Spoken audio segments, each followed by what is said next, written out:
What's up, everybody? Welcome back to the Bar Table Talk. I'm your host, Skittles, and my co host. Shy, shy. This is the space where we talk about real life, real conversations, and what's happening now. Let's get into the news with Shy Shy. All right. Well, for our local news today, we have some things going on at the Riverside Art Museum. Mm. Chicano camera culture traces 6 decades of photography as activism. Oh, okay. A first of its kind exhibit at Riverside Mm-hmm. Art Museum, and Ex- Cheech that explore how Chicano photographers have used cameras to document their communities and reshape American art history. Okay. When curating Chicano camera culture, a photographic history, Elizabeth Ferrer Mm-hmm. chose to begin the timeline in the 1960s. That generation of artists didn't call themselves photographers. Instead, they saw an urgency in capturing the moments and their training ground where the protests were happening around them. So Oh, this wow. is like, they Yeah. were not just like photographers. They're Uh huh. more like journalists, Yeah. but in a visual sense. So I think that's really cool. I love what Uh they're huh. doing with with the new Cheech Yes, art we museum. did we did go there. Yes, I Yes. really like how he's really been kind of showcasing Oh, Latino American yeah. artwork, and they've been working with the Riverside Art Mm. Museum. So that's been really cool to see. Yes. Also, so in Riverside, we have an annual festival called the Dickens Festival. What the? Where did that come So from? Where did that they've come from? they've always had it. So Really? basically, it's like from the Emily Dickens books Uh from huh. that time, which is like Pretty Women, and Yeah. like it's very. So, anyways, they are making their this year. The Mhm. focus is gonna be on social justice with Oliver Twist theme. Okay. So the theme's gonna be like Oliver Twist. Mhm. If you know anything about Oliver Twist, it's about an orphan and Okay. how just people were hungry during that time. I forget what that time was called. Basically, there was Yeah. lots of soup kitchens, people, asking for a bowl of soup, and you had to make it last, and just a very, very sad time. Yeah. Um, but it's gonna be talking about kind of like the Oliver Twist of today, Yes. how a lot of people come at a disadvantage, and they're not giving them equality. Yeah. So I think that's interesting. I think that's really good that they're actually going to make it more relatable to today, but Yes. still keep it within the theme. Yes. And where is this side? I know it's in It's Riverside, but Riverside. It's in downtown Riverside. They usually have the festival activities in White Park in mm, downtown Riverside. okay. Yep, and then that's all I have for the Ooh. local news today. Okay. We know today is Valentine's. Happy Yes, it is. Valentine's. Thank you. Happy And Valentine's happy Day. Valentine's to our listeners today. Yeah. So please get your wine glasses, Yes. your mimosas, because over here we got cootery We boards have our little popping. charcuterie board. Right. We got wine popping. We love charcuterie. We really do. Okay, so the episode the episode is within Black History Month as Yes. a story of quiet resistance. Yes. The Black history is not only marches, speeches, but also love, family, and survival. Mm-hmm. We are introducing Mildred Loving. Love, Mildred and Richard Loving. yes, a black woman whose life helped dismantle racial laws in America. Yes, because of the fact that she was in an Yes, interracial marriage. yes. Yes. Mm. Uh, take us to our first topic, Shay. All right, so our first topic is going to be about a black woman at the center of history. Mm-hmm. Mildred Loving's role as a black woman Mm-hmm. navigates racism, sexism, criminalization, and we're going to discuss her voice and how it is often overshadowed. I think that, like, so what happened is that Mildred Loving sent a letter, Uh-huh. because these they lived in Virginia. Her and Robert Loving were married in Washington, but they lived in Virginia. And in Virginia, it was illegal Yeah. to be interracially married. She married a white man. And so in Virginia, they were arrested. Yeah. Of course, Of they course. they arrested both of them, and because of the fact that they were married. And so she sent a letter to the government, just like, why is this wrong? Yeah. Like, Yeah. because it doesn't make sense. Yeah. She loved a man. Yeah. Yes. He wasn't black, Yeah. but love should have no color. It should have no color. You should be able to marry who you want to Exactly. marry. So, let's talk about criminalizing black love. Mm-hmm. Laws were designed to control black bodies and black relationships. Yep. How the state punished Mildred for loving outside of her race boundaries. Connect system used to limit black freedom. That's crazy. Yeah, so they were, this is back in 1958. So Yes. they put them in jail, Uh-huh. and they were banished from Virginia for 25 years.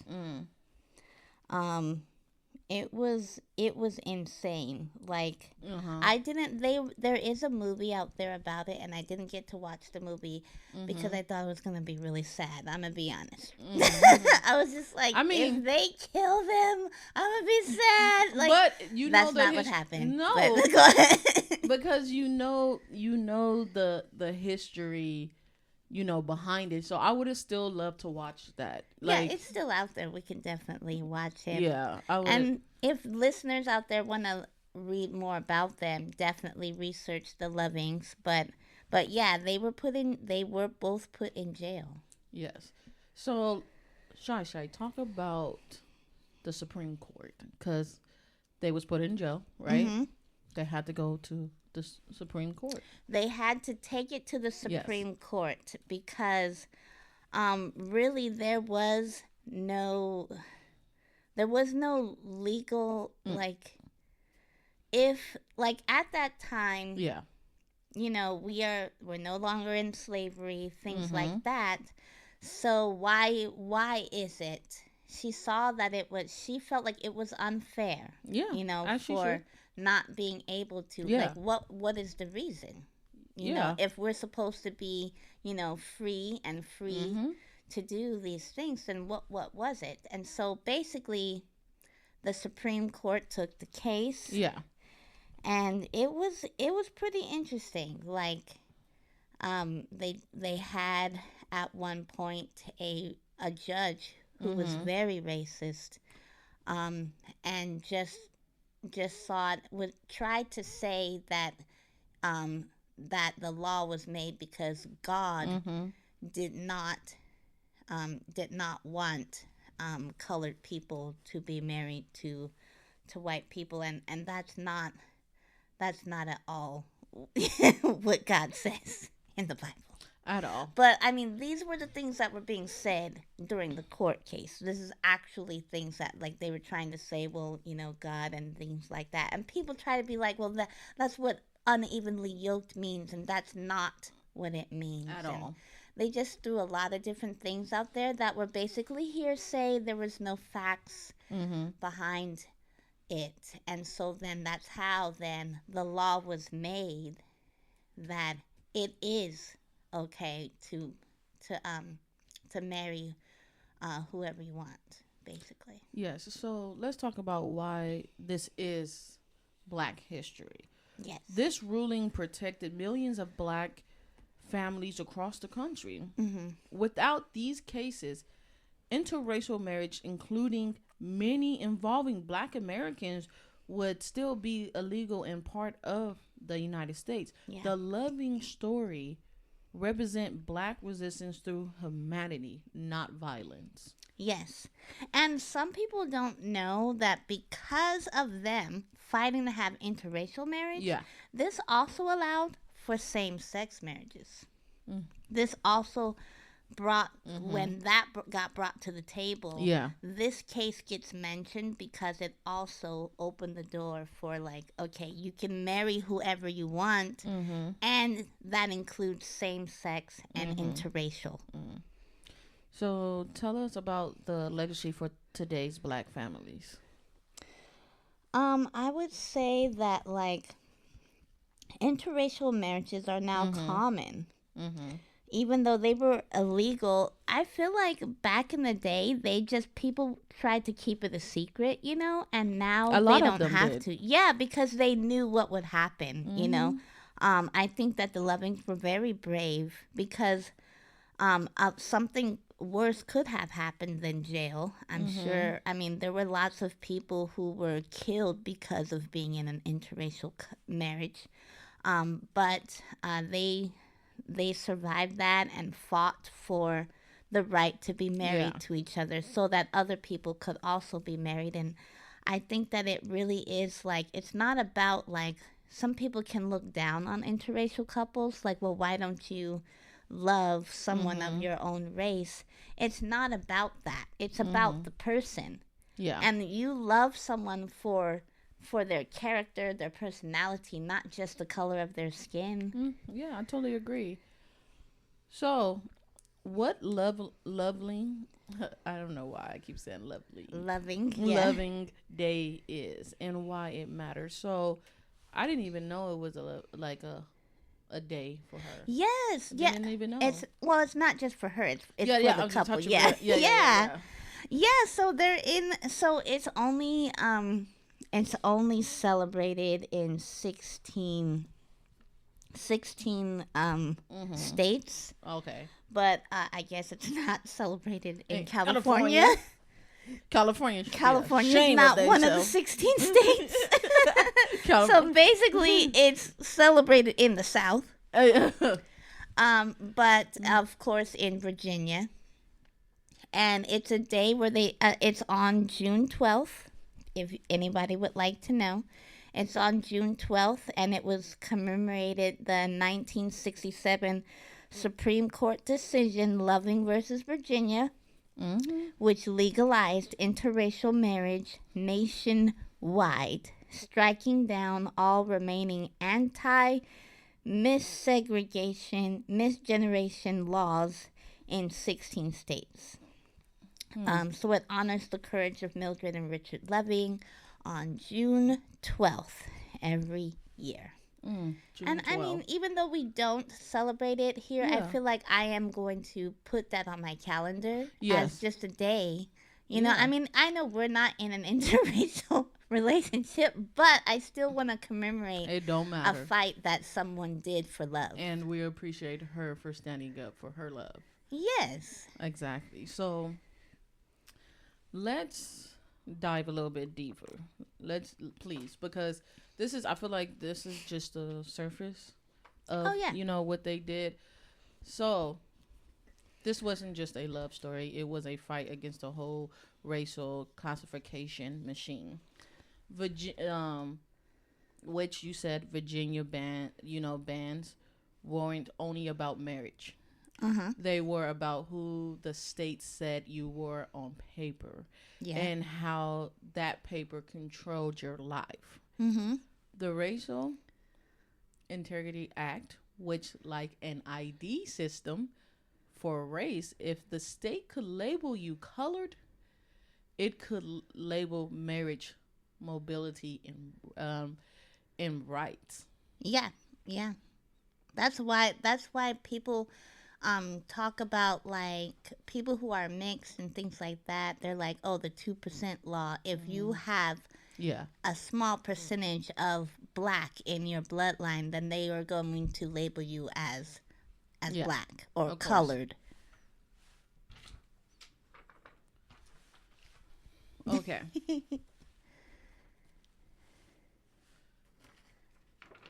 All right. So, Mildred identity is often. I mean, come on, get it together, Shy. Too much wine. What you were pointing at all? I mean, do you want me to tell our listeners? Can you get your paper, girl? Like, I think that might have been better. I'm not gonna do that on our podcast. I'm not gonna do that. I got the paper. Thank you. Can you? Yes, go ahead. Number 2. Can you hit number 2 for our listeners? Mildred's identity is often simplified. Many tell it as black woman, white man, but Mildred's background is often described as mixed. So Mildred herself was black and Native American. Yes. And which matters because Virginia had a long history of erasing Native American identity through paperwork and classification. When the state can rewrite your ancestry, it can rewrite your future. Yes, no, it is something to think about. Yeah. Yeah, please. So their case started with a letter. Yep. Not a protest. So let's get more into that. So can you hit that So for they us? sent a letter. Mildred. Because I remember you mentioned that earlier. Yeah, Mildred sent a letter to the Attorney General, which was Robert F. Kennedy at the time. Yeah. Asking for help. And that referral connected them to the ACLU. Oh. And that's how it all started. Okay. Because they started investigating, like, is this right? Can they, make it where these people cannot marry each other? And that's how it all started, The judge's reasoning was openly religious, plus white supremacists, let's be honest. And it's documented. And I think you talked about this judge previously. Leon? That's how you say it? Leon Basil's infamous statement basically argued God separated races and therefore interracial marriage was wrong. This is actually what he said. Yes. And that never happened in the Bible. God did not separate the races. No, he didn't. He didn't at all. There were tribes that were separated, but it wasn't because there's backstories and context. Yeah. And what he did was just take it out of context. So. Yes. Yeah.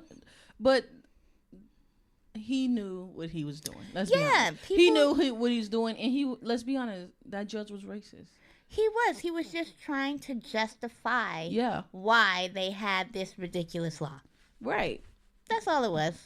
I just want to slap him and his mama. Yeah, because it was wrong. It was at every angle. There was no that's not that the God that is that people believe in is not this racist God. Right. That would make no sense for Jesus to come. What did he do? Die for only the sins of the people he liked? No, that's not it. Right. Let's talk about equal punishment was used as a legal excuse for racism. Virginia argued, we punish both spouses, so it's equal. Yeah, I mean, yes, they both went to jail. They were both banished from Virginia. Yes. But still, the reason was still wrong. Just because you did it to both doesn't make it any more right. Right. So the Supreme Court rejected the logic and ruled the laws were designed to maintain the white supremacy and violated equal protection and due process. Equal punishment doesn't equal justice when the law is built on racism. Exactly. Yeah, and that's basically what they realized. It was built on racism. Yeah, it was. It really was. Yeah. Hit us with that number 6. The lawyers were volunteers, and the strategy was long and exhausting. Yeah, I know it was. ACLU volunteer attorneys Bernard S. Cohen and Philip J. Hirschkopf handled the appeals and pushed it all the way to the Supreme Court. How many life changing civil rights wins were powered by unpaid, behind the scenes laborers? These people weren't doing this for money at all. They did it for justice. And thank those people that was behind the scenes being an ally. They volunteered their time. They didn't get paid. Black Americans. Yeah, they did, because they were like, they saw that this was wrong. Yes. They knew that they had the knowledge and the tools to do the research and to fight for this. And so they did. And I think that I really commend people for using their expertise to fight for something for the greater good and not just for themselves. Yeah.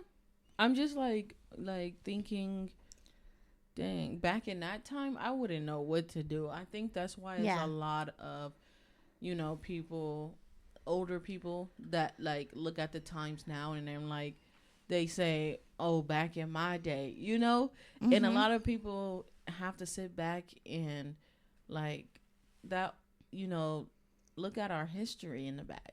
Because I'm like, if I was born, oh no. Like, I don't even know what I would do.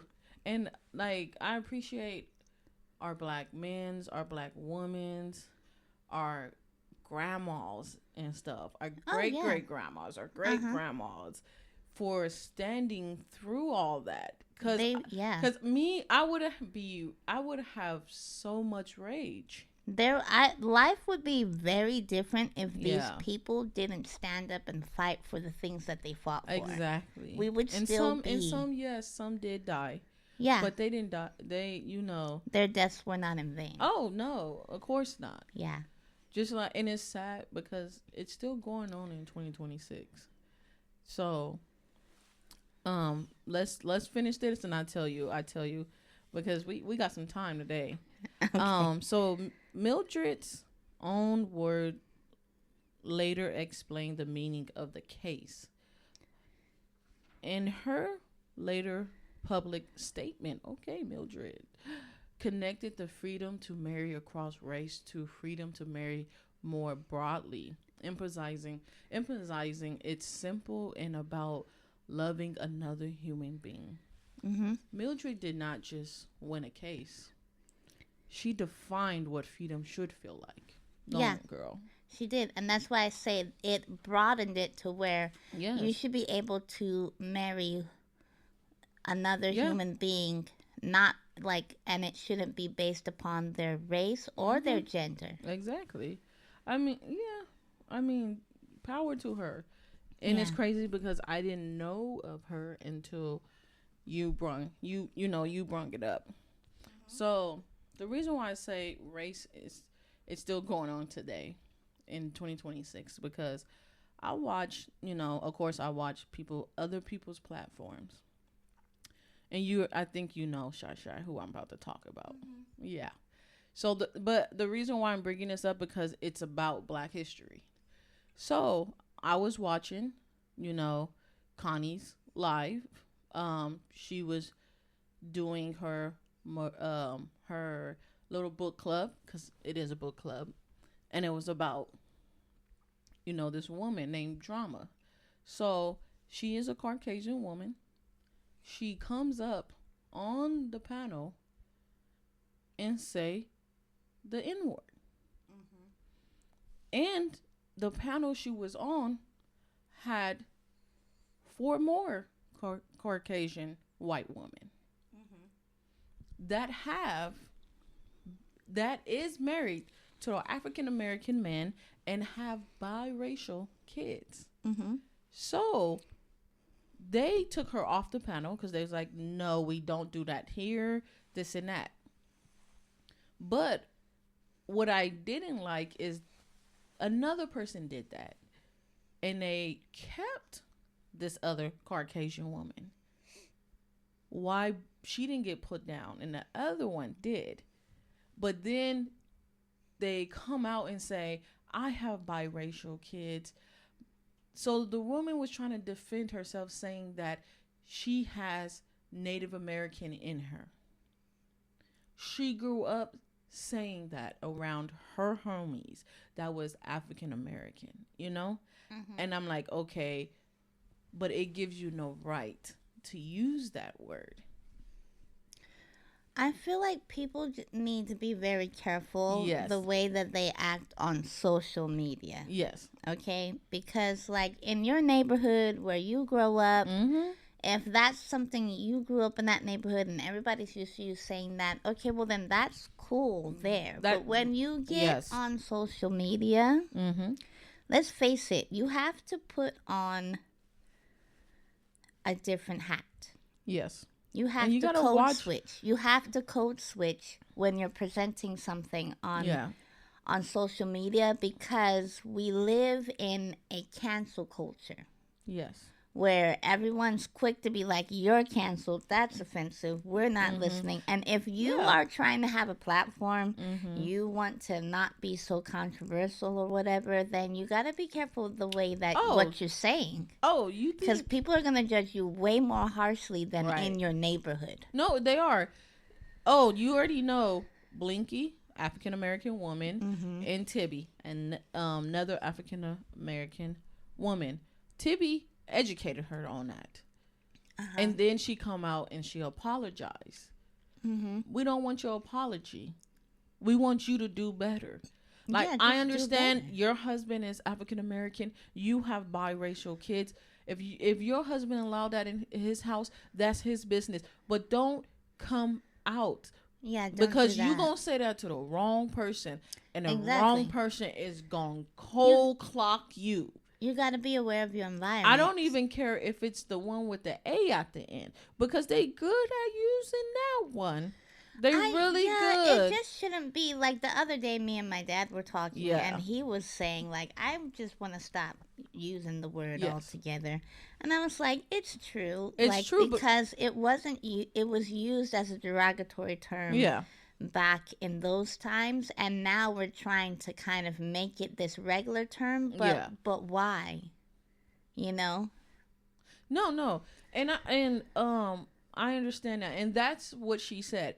She was just like, "Oh, well, y'all use it." Bitch, we black. Yeah. But I understand we shouldn't be using it, but there is, Black Americans that use it. That's on them. Yeah, if they want to use it, they have 100% fucking right to use that word. Yeah, if they want to call themselves that, that's on them. Because they probably look at it like, I'm taking it back. Yeah, you get what I'm saying? A lot of people just see it as they're taking it back. Yes. But you can only take it back if you are a black person. Yes. It doesn't mean if you got biracial kids. No, that doesn't qualify. It don't mean because your husband black. Yeah. No, none of that. Let's not do that. No, please not do that. So when they allowed Kimbo up there, and all the African Americans in the panel, in the chat, was like, why is she up there? She said the word too. She need to get put down. Y'all went after drama, but not after Kimbo. And then y'all want to come up and y'all want to be like, oh, they're blocked, this and that. Okay, then why y'all didn't do that moment, that time? That was the time for all them four white ladies to be like, no. But they didn't. They waited 24 hours for them to be like, oh, she's blocked. She's not on my panel. We don't condone that. I have biracial kids. And then they start naming everybody that is black in their family. Yeah, I think like if you have to do all of that, that's too much. You're just being extra at that point. But right. I mean, if you're going to do it for one, you got to do it for everybody. Yeah. This is not it takes me back to when people do like the Salem witch trial, and they're just trying to use this as a way to target people that they didn't like in the first place. Like they're like, oh, she said it and we didn't like her anyway. She's off. But the other person did, and it's like, but she's okay. And no. No. And another thing, people forget that, Native Americans was, a race too. Like, they forgot, like, they was a race too. So Native Americans faced racism just like African Americans did as well. But their story is their story. Yeah, exactly. We don't just mesh them all together. Now, because if you want to Native Americans were called something else that was a derogatory term. Yes. And now we don't use it. Oh no, we don't. We don't. But that's why. I believe we don't call them Indians anymore. We call them Native Americans. I actually never said Indians. I never said that. That's what they taught in school. See? For me, they didn't fuck you up. Because my mom was like Native American. Like, we never said Indian. Like, we never said that. So I grew up saying Native American. Yeah, I grew up where literally in the history books in my school, it did not say Native American. It said Indian. And then later, they changed I remember they said, no, Native American, because they were here first. Yeah, no, they was. So they're native just like to the America. Football team. Remember they had to change their name. Because that affected the Native American culture. Yeah. Because that was, and if you do your history about Native American, back in the day, they used to call, red skin, Yeah, so now but that was because of, Yeah. So it's just kind of lots of things where history has to be improved upon. Yes. No, I feel like history needs to be improved upon now. Because, like you said in school, it taught you to say Indian. They taught me to say Indian. They also said that Christopher Columbus had a peaceful dinner. What? And that dinner never happened. That, what? It's funny that you mentioned this man. What did he do? So he got lost. When I was in elementary school. Yeah. The story. Okay. The lie. We're just going to say the lie that was told was that Christopher Columbus sailed to America. Yep. He saw the Indians. They sat down and had this dinner together. And this is the first Thanksgiving with the Pilgrims and the Indians sitting down, sharing food. He went and killed all of them. Bullshit. They spread diseases because the Pilgrims were dirty as fuck. And the Indians were not dirty, by the way. No. And so then their diseases came and wiped them out. He also enslaved some of them. He tried to become king. Spain was like, what the hell is going on? Get that fool, bring him back here. He was supposed to come back. He late. It's been 6 months. Yeah. Where he at? They found his ass, and he went to jail. He was a criminal. He was an outlaw at this point. So why is this criminal have a whole fucking day? So that's what had to change. Because I'm sure people were looking, the historians were just like, this is a lie, right? Right. Like, why? All of this is some made-up bullshit. It's been on our calendar since we was fucking kids. So they took it off. Remember, they were like, okay, but it took them a long fucking time. It took a long time. That's fucking ridiculous. It took a long time. First of all, know your fucking history before you start putting shit in the calendar. No, they just was like, let's just try to make this okay. Like, that man did. When I got older. He killed like thousands of When people. I got older, and I'm just like, everybody's like, Christmas Columbus Day. No, it's a regular day because he didn't do shit. He didn't do shit. He was a whole ass criminal. Like, I don't know why people are still like, oh, Columbus Day. I'm like, no. It's Indigenous People Day. Yeah. Okay, Indigenous People Day. Yeah, it is. Even though that's still hard because it's like, what even happened on that day? Why is it this day? Like, why? It probably, it probably wasn't that day. They should just take the whole thing off the calendar. Because in the history, it was a bad time. Like, it was a bad time. So what are we really celebrating? They need to change it to a day where there was something, commemorated with Native American. That would be better. Like, oh yes, so and so who was a chief, he did this, and then it's like, yay! Instead of like we're just changing the day that Columbus killed people. Yes. To we're gonna change his name. We're gonna take his name. We're gonna take his name off because people diving deep in this man's history and he ain't did it's shit. A lot. It is a lot, and that's why we come back to know your history. Know your history. Because anybody can just throw some shit on the calendar like they did Columbus. I'm not gonna get over this man.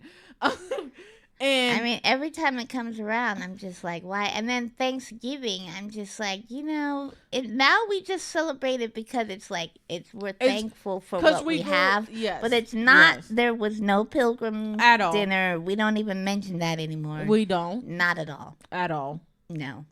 Like, I mean, we got to make a whole nother podcast to get on all these damn holidays because all of them is just all.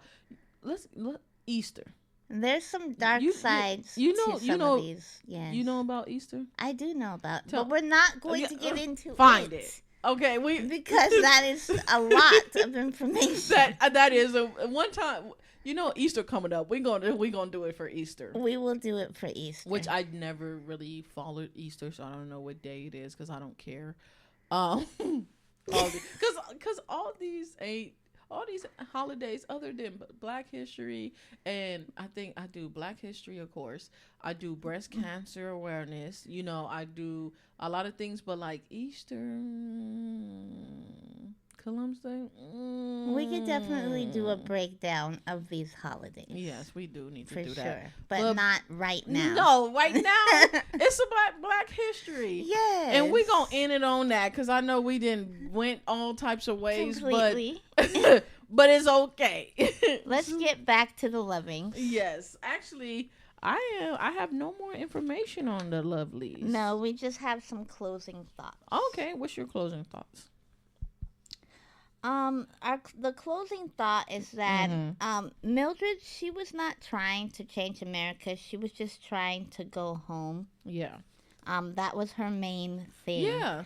And then also just to follow up, Mildred and Richard Loving did get to move back to Virginia. Yeah. Oh, they had 3 kids. Oh my gosh.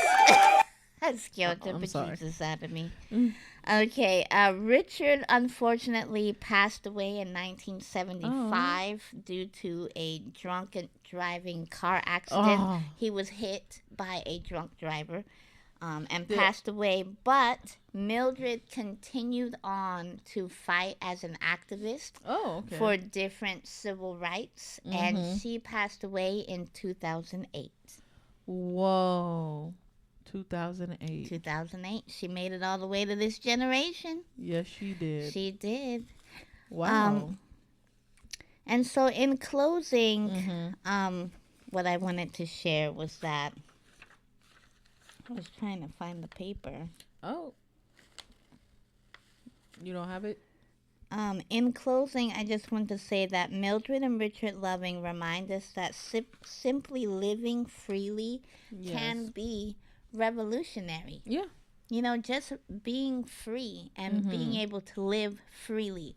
As long as you're not hurting anyone and you're not infringing upon anybody else's rights, you should be able to live freely and love freely.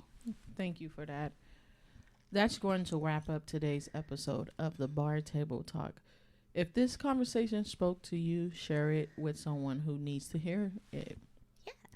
Follow the broadcast, leave a review on Spotify and YouTube, and stay connected. Until next time, take care of yourself and each other. Bye. Happy Valentine's Day. And happy Valentine's Day.